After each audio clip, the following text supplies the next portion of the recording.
Welcome to the Salmon Runs YouTube. Enjoy the video. You begin by identifying the base and index in every term. This immediately shows which index laws apply. Once done, simplify any plain numbers and keep multiplication and division of like bases together.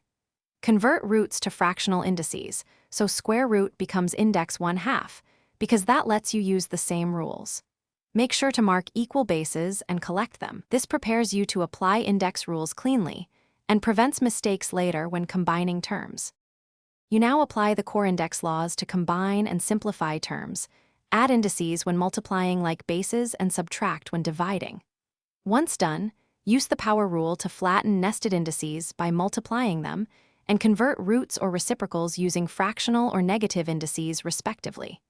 Make sure to simplify numeric coefficients separately, then reintroduce indices. If bases differ, factor or use prime factors to compare. Otherwise, keep them separate. This approach streamlines complex expressions into straightforward exponent arithmetic. You finish by collecting like terms and reducing indices to their simplest form. Turn negative indices into reciprocals so results read clearly. Once done, convert any fractional indices back into root notation if that is the expected final format, and simplify numeric factors to lowest terms. Make sure to check your work. Substitute an easy value for the base or use a calculator to confirm equivalence.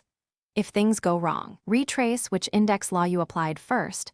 That's usually the issue. Thanks for watching. Consider subscribing if we helped you.